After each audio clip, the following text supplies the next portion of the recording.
restart the mimer that we started yesterday. Yesterday we went off on a topic to discuss a bit more in depth, but let's see, the idea of here is Im lo Teid'i Lach. It's a quote from Shir Hashirim, the love poem between God and the Jewish people. Im lo Teid'i Lach, if you won't know. I think it refers to if you won't know where I am, if you're looking for me. Hayafa banashim, the most beautiful amongst the women, which obviously refers to the Jewish people. Tze'iloch bikvei atzoin, follow the footsteps of the goats. Ure'i is g'dei esayich, not goats. Tzoin is sheep. Ure'i is g'dei esayich, and shepherd your goats al mishkan hasaroyim, on the houses of the shepherds. How's it connected to our weekly parsha? In our parsha, God describes that Rachel was beautiful. Hinei ksiv. It says, "V'rochel hoysei yifas Torah v'yifas mara." God describes in the Torah Rachel, which we're going to see again. Rachel refers to the Jewish people. Rachel was beautiful of form and beautiful of looks. So basically, the Torah tells us, what does it mean to be beautiful? Obviously, we're also talking about spiritually. What does it mean to be beautiful? Being beautiful has two parts to it. What does it mean, beautiful? Yefas toyar, beautiful of form. Peter says the Alter Rebbe, Yefas toyar. It's basically based on Rashi. Beautiful of form means betziur ha'ivarim, with the form of the limbs. Lafit chunasam b'midasam, according to their nature, in their right size, or they would call it nowadays in the right proportion. Having the right proportions according to the actual limb. The yefas mare bezivoid cluster ponim. And what does it mean, beautiful of look, not the form, but rather the glow of the face. You might want to call it charisma. You might want to call it charm, chen. It's a beautiful word. What? The word chen. The word chana. Chana is chen. It's my mom. Chana. Oh, on your brother's birthday, we mentioned your mother's name.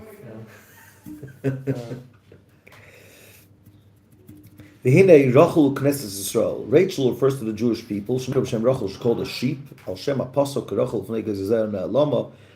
pasuk says, like a sheep that is silent in front of those that shear her. Shear, sheer. So a sheep in general is considered to be subdued, but obviously the idea over here is not subjugation so much like the idea of bittul, the idea of being a real recipient to the godly light. So right away, what do we want to do? You don't have to be a genius to figure this out. What does Alter Rebbe want to try to do right away over here is what? To explain this spiritually. In other words, not only, first of all, the Alter Rebbe will always do two things. Yeah, we're in the month of Kislev, we're celebrating Chassidus. Chassidus is always going to do two things. First of all, make it spiritual, and then turn it into avodah. It should just be information. It should be something that we could do, something with our internal self, becoming closer to God.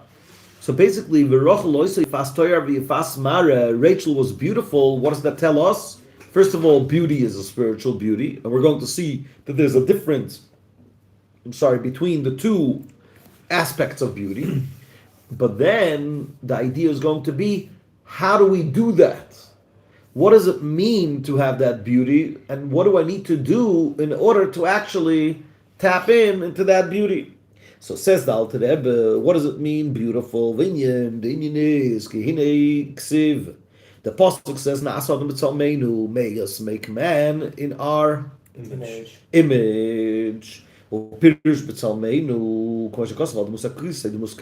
Again, as we said before, what is Chassidus going to say right away? What does it mean, make a person in our image?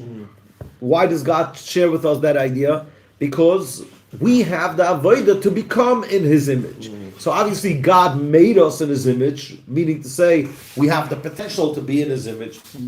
And also our bodies are, so to say, in His image. But on the spiritual level, we could also be in His image, and that is service to become in his image. It's basically like being like your. A lot of people can be born and look like your parents, like being like the image of your parents. But if your parents, like, you could be a great Talmud Chacham or something like that, but you don't. Maybe you have to. So being your image of your father. Very good, very good. I like this example. So what does it say over here? Let us make man in our image. In our image, God is talking to the angels over there. What does it mean in our image? On the Ezekiel, in the vision that he had, what does it say?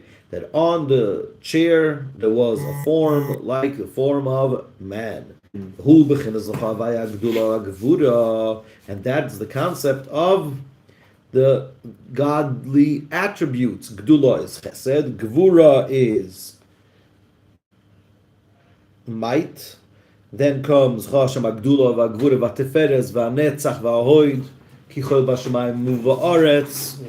Or leave it over here and just bring a cup of hot water like this could also have. Yeah, bigger, larger one or just one? I'll bring one cup, yeah.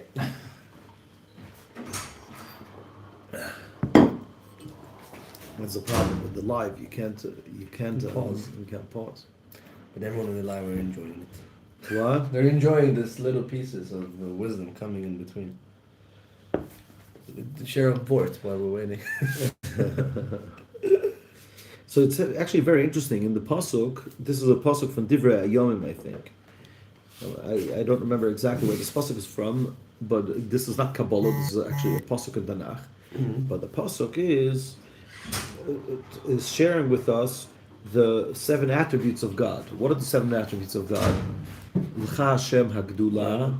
Right now. So for the purest first. You're not band. Cool. L'cha Hashem Hagdula. Gdula is chesed. Gvura is Might. is L'cha Hashem Hagdula v'Gvura v'Teferes v'Netzach v'Ahoid. Then comes Kichol b'Shamayim v'Aretz. Okay. For everything, open your siddur. You have your siddur over there? Mm-hmm. You also have a siddur? You have a siddur over Where is it? there? Is it? I have my So bag. it's in Vayivarech David. Where? In Vayivarech David. Before the Az Yashir that we say every day. Come, let me open it. Okay. It opened over there automatically? השם הגדולה והתפארת ונצח והחוד וכיר כל בשמיים ובארץ לכל השם המלאכה. Beautiful. So we have Gdula is Chesed, Gvura, Teferes, Netzach, Hoid. Then we have Kichol b'Shamayim u'Ba'aretz. For everything that is in the heaven, And earth. in the earth. Over here, L'cha Hashem. L'cha Hashem Hagdula v'Gvura. Then L'cha Hashem HaMamlacha. L'cha Hashem HaMamlacha refers to the Sphira of. What does Mamlacha mean? The Malchut, no? It's kingdom. The Sphira of Malchus.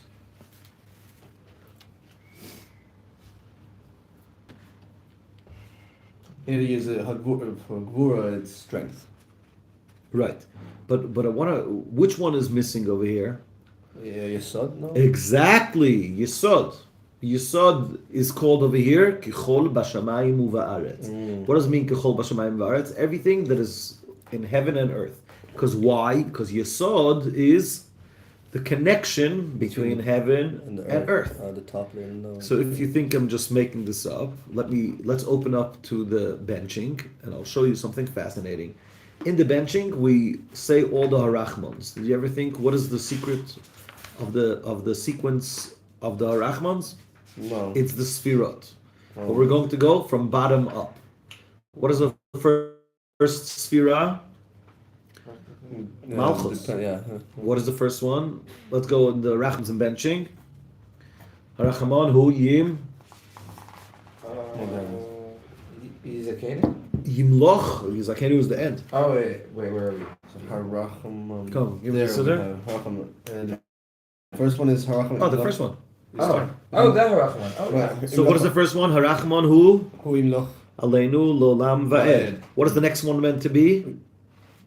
It says Yesod. Yesod, huh? So how does Yesod called? Vishparach. Harachamon hu yidbarech. What does it mean yidbarech? You'll be blessed. Compassionate, No, not compassionate. Yidbarech, you should be blessed. yeah. Bashamayim. Uvaretz. You see?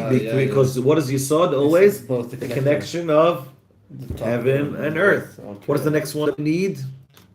Netzach and Hod. Netzach is endurance and Hod is beauty. What is the next one? Harachamon hu Yishtabach. yishtabach. It should be praised.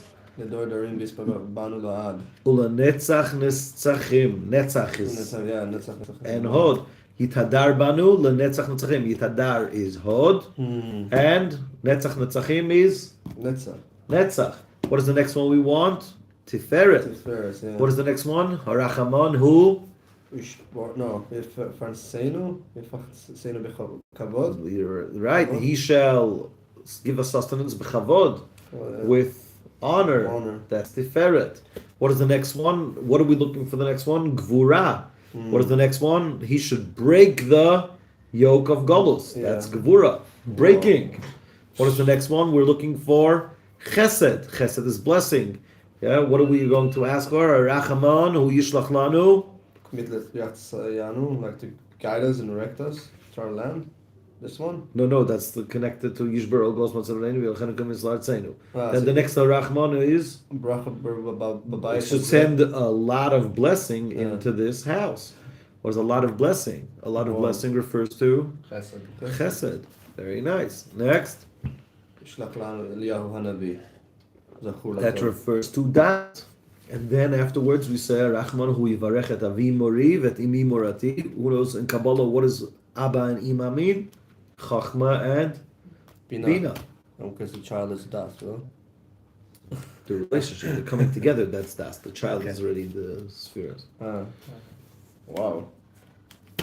So everything is precise. So people that denounce Kabbalah, they don't do the benching? No one denounces Kabbalah. They denounce that simple people don't have to know it. And because learning Kabbalah could be dangerous. But Chassidus explains Kabbalah in a way that we could take the Kabbalah without the danger. I met somebody who denounced it. Denounced Kabbalah? And I said it wasn't possible. You have to. I don't know. Well, obviously, you could also find people that denounce the Palestinian Authority said yesterday that we are the ones that killed the people in Nova. Oh, yeah. With helicopters. They took it down after the whole world got outraged. Let's go. So, basically, what do we see? That we were created in God's image. And what is God's image? God's image are the seven sefirot.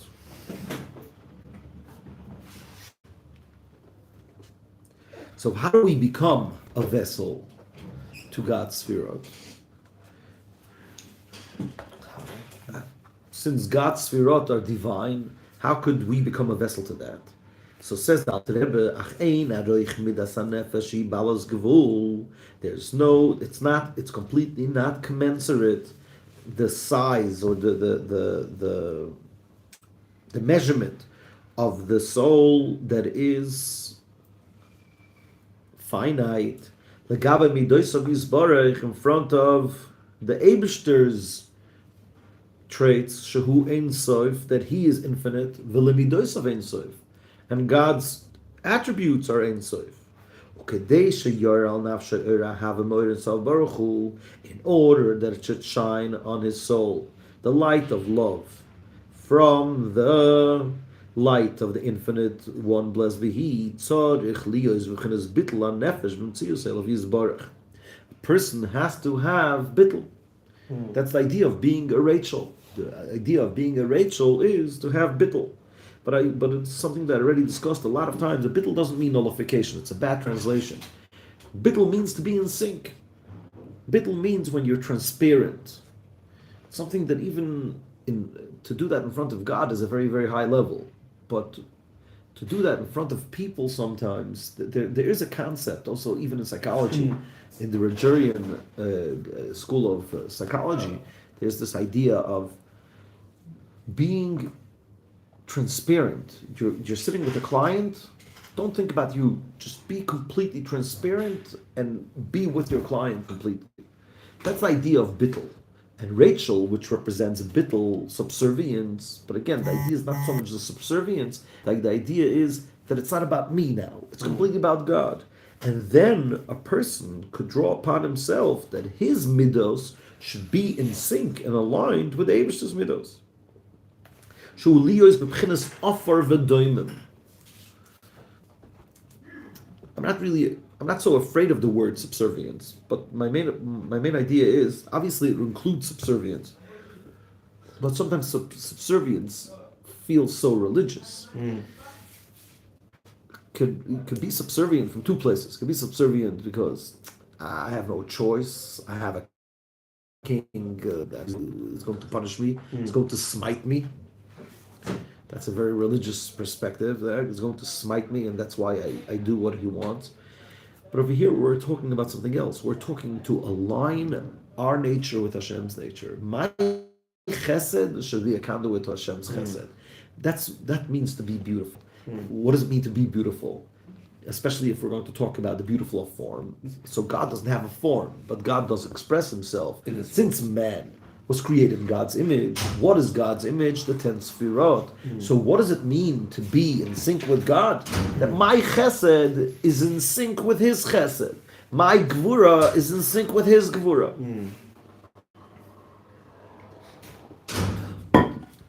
It's like being subservient to... It's a different way to be subservient. Exactly. You can be subservient through... To be aligned. Fear, but also through love. And through love, you usually, if you're in subservient to love, you will see the characteristics of this being, and you want, or this entity, whatever, and you want to be like it. Exactly. But it's not only to be like it; it's to be it. That's the big difference over here. To be like it is like you're trying to imitate or emulate. Become more to become it. Exactly. You know, the Kabbalists have a prayer, mainly the Sephardic Kabbalists. They start their day, they say, may my right hand be a chariot for your chesed. May my left hand be a chariot to your gvura. May my torso be a chariot to your tiferet. May my netzach and hod be a chariot to your feet. So To again, visualize it. because to visualize it, and also that's really the fear of Kabbalah. That's the reason why the Baal Shem Tov said not to learn Kabbalah, because you could very easily make it very physical. So when you think about lights and vessels, you think about lights, vessels. Really, the whole Kabbalah is analogy. That's what the Vilna Gaon said. The Vilna Gaon said that the whole Kabbalah is an analogy, a metaphor, and only the Vilna Gaon was a big chassid of Rav Moshe Chaim Luzzatto, the Ramchal, said that only the Ramchal understood the analog, the meaning of the metaphor. But what is connected to what we're saying is that really it's all a metaphor. The Kabbalists, like the ones that are strictly Kabbalists, and that is mainly the Sephardic Kabbalists, they really take Kabbalah very literally. So obviously the big Kabbalists understood that it's only a metaphor. But they believed even that people that don't understand that it's a metaphor, just saying Zohar, learning Kabbalah itself, like lifts up the person to a higher level. But what we could use from it is when you see such a Kabbalistic prayer.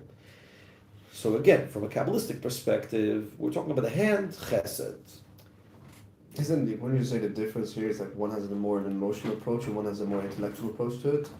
Usually when you put the limbs into it, it's more emotional because you can connect it to it emotionally. It's not even an emotional connection. It's a very physical. For example, in Kabbalah, there's a concept of prostrating on grave sites of tzaddikim. So what do the Kabbalists do? They actually go and prostrate. So Chassidus comes and says, what is the idea of prostration? Prostration means that you put head to head, heart to heart, feet to feet, hand to hand. What does that mean? Head to head means that you really, when you come to a gravesite of a tzaddik, you try to enter his mindset. Your hands become like his hands. Like you try to make your hands be as giving and giving for the same causes like the hands of the tzaddik. So again, Hasidus didn't completely move away the physical aspect of Kabbalah.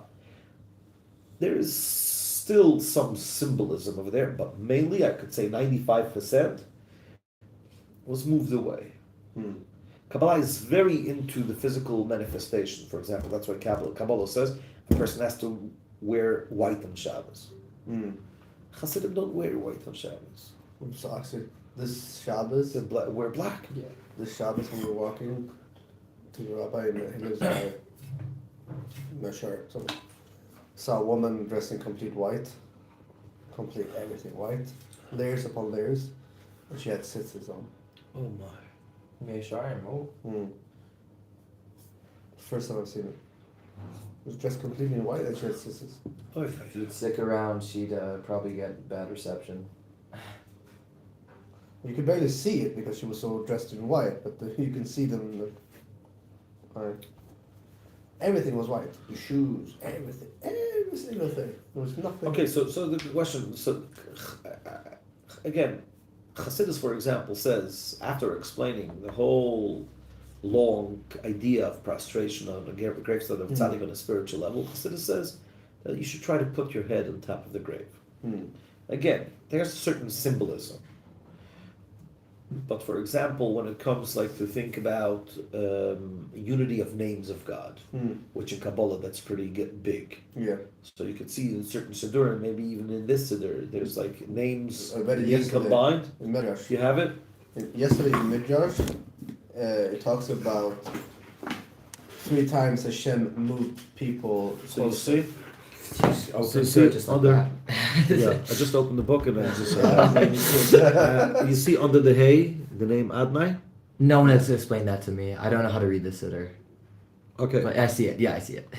and right after that you see the name of God, the Yud Kei Vav Kei, a combined one letter is from Yud Kei Vav Kei and one letter is from Adnai. Yeah. Yes. See combined? Yeah. Because in Kabbalah there's a concept of combining God's names In different ways, yeah. in different forms. Abulaf So this is so. Am I so supposed to the- read it differently? No. Okay. No, you don't have to. The opposite. You don't have to read it differently. Yeah. So, Not even like tone? No, nothing. Nothing. Nothing. Nothing. The Okay. opposite. That's exactly what I'm trying to explain now. So Kabbalah says to combine names, but combining names could be something very, very physical, very, very practical. Like, well, what are you combining names? It's like, okay, let's combine David and Ezra. So we're just going That's to write on we're going to write on the board Daled, Ayin. Zion. No, the Zion is going to be afterwards. Vav. Then Vav, Ayin, Yud, Zion, Reish. Ma? There's a Where's the marker? there's a yud in my name. Yeah, we want to try to make it longer. Ah, because- You could write David with a. So let's say I say David and Ezra need to be combined. So if I look at it from a very, very Kabbalah, from a very dry perspective, so we're going to write David, Ayin, Vav, Zion, Yud. Yud, Reish, Dalet. You're alternating it? And Aleph. Exactly. So open up your Siddur, No, you see that it's alternating. I'll It's not so simple to spell with Aleph Ezra. It's an argument. There was Really? there was once a big tzaddik that didn't know how to write Ezra. So that night he had a dream with a pasuk Ohr zarua la tzaddik. A light is planted for the tzaddik, ula yishrei leiv simcha, and for the righteous of heart happiness. He woke up in the morning and he realized that the last letters of the pasuk Ohr zarua la tzaddik yishrei leiv simcha is Ezra, Mm-hmm. and over there it's with a hey. Interesting. So there's different ways of writing Ezra. Okay, so you see this. How would this be pronounced? It's not pronounced. You look at it and you Okay. see a combination Okay. of the two. Yeah. So What do you think about this? When I tell you that I want you to combine over here the energies of David and Ezra, You can see it. oh wow! So you most probably your soul has an knack for Kabbalah, but you see it over Oh, there. really? Yeah. Is this something? Yeah, I can kind of see it. Kind of. Okay, but the idea is that we're missing the whole point. We took a brilliant idea of here, and David has a special energy, and you have a special energy, and I say, let's combine the two. So really, what am I trying? What is the message I'm trying to make?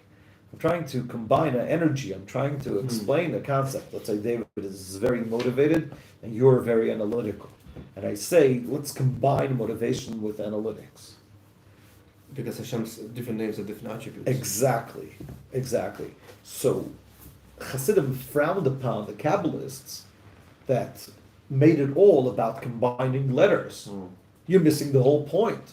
When we say combine, open up your siddur, you'll see that every time it says God's name, it's afterwards combined. Yep. Yud Kei Vav Kei and Every Adonai. every time. Why? Because there's a concept in Kabbalah to combine the two names. So Chassidus says, guys, you're missing the whole point. The whole point is to understand what Havaya means. And understand what Elokim, what Adonai means. And combine the two, for example. Just for example. The meaning of combining the two names of God, Havaya and Adonai, is to live with Hashgacha Pratis. Why is it living with Hashgacha Pratis? Because Havaya is God's name beyond the world. Adonai is God's name that constantly creates the world, that comes into the world. And when you live your life and you realize God is found within nature on every step of the way,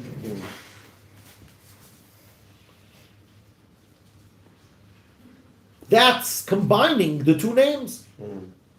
So Chassidus, to a certain extent, had a war with the very practical Kabbalists. They said, you're missing the whole point. What do you think? It's about combining letters? You get the idea? So it doesn't mean that you shouldn't combine the letters. That's not the point. Chassidus is not trying to take away anything. But Chassidus says that the reason why Kabbalah combined the letters was because we're talking about very spiritual people. And when they saw David, they saw high motivation. And they saw Ezra, they saw analytics. And say combine the two, and then they were able to see in the letters that special energy. But if you're just going to be a person that is just going to take names and you never went into the depth of what Kabbalah is trying to say, and you're learning it very dry, it's like just like a plumbing system. A plumbing system is like, oh, this goes here, this goes there, let's combine the two. Is that what I'm saying? I'm wondering what the what do Chassidim do instead of that? Like instead of We try to learn what is the meaning of Havaya, what is the meaning of Elokim. attributes more. And then when you say combine, you don't think right away of combining the text. There's two the different types texts or the letters. You're thinking about combining the two There's energies. two different aspects. Like In other words, Chassidus on one hand is very into Kabbalah, but Chassidus on the other hand is also trying to destroy the externality of Kabbalah. It's like trying to destroy the mashal. It's trying to bring out the nimshal. Imagine a kid that goes to school and his teacher is very good in sharing metaphoric stories. So every day he comes home with another story about a king that really loves his son, and his son ran off, and the king went looking for his son, right? But doesn't realize that the king is referring to God and the son is the Jewish people.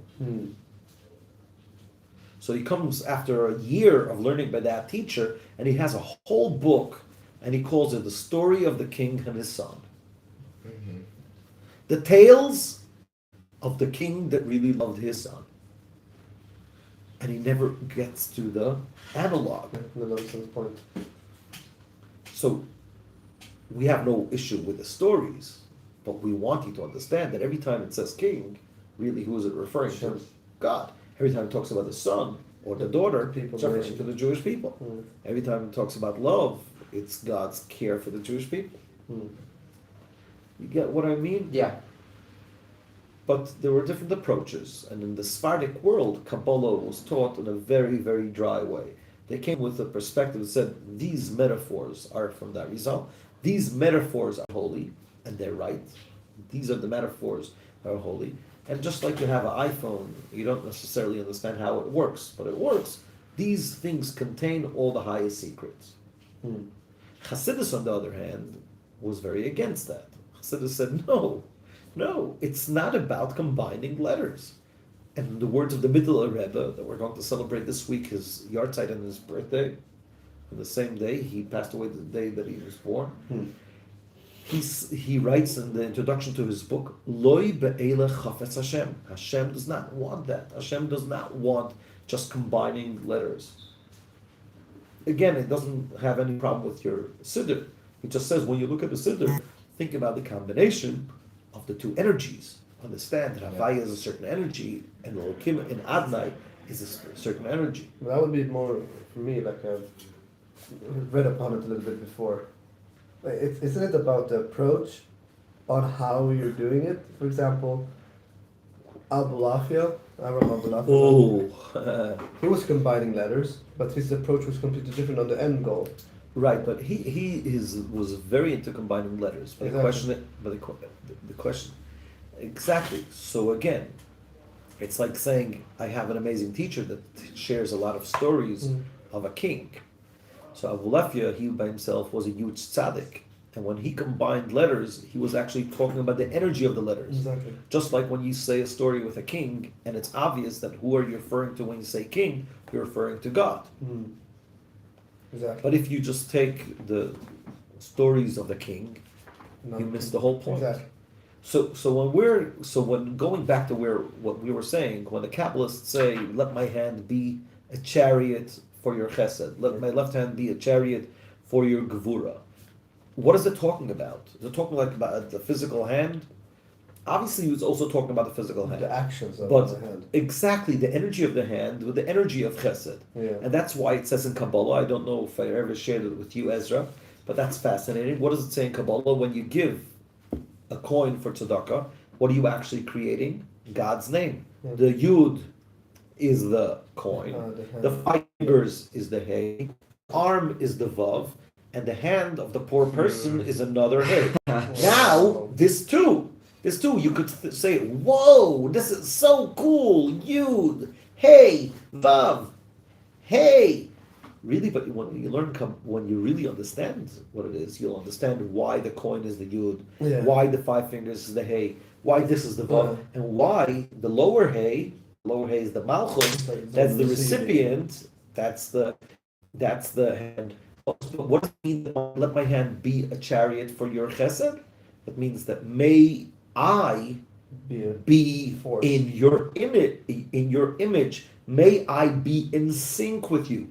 That is really what bittul means. So again, I have nothing against the word subservience, but I think that the word subservience is missing out on a lot of depth over here. The idea is to be in sync with God. I should love what he loves. I should be appalled but what he is appalled. Look at the whole world now. The world is basically split between the people that are appalled by evil, and there are people that are attracted to evil with some warped explanation. But ultimately, they're warped. They're attracted to evil. And we want to become divine. What does it mean to become divine? That we should love what God loves and be appalled by the things that God is appalled. And that's beauty. The ultimate beauty is God. God has 10 sfirot. When my 10 sfirot are aligned with his 10 sfirot, that is the meaning of Rachel being beautiful of form. Form refers to the sfirot. And when my sfirot are in sync with his sfirot, that is the idea of beauty. Have a beautiful day.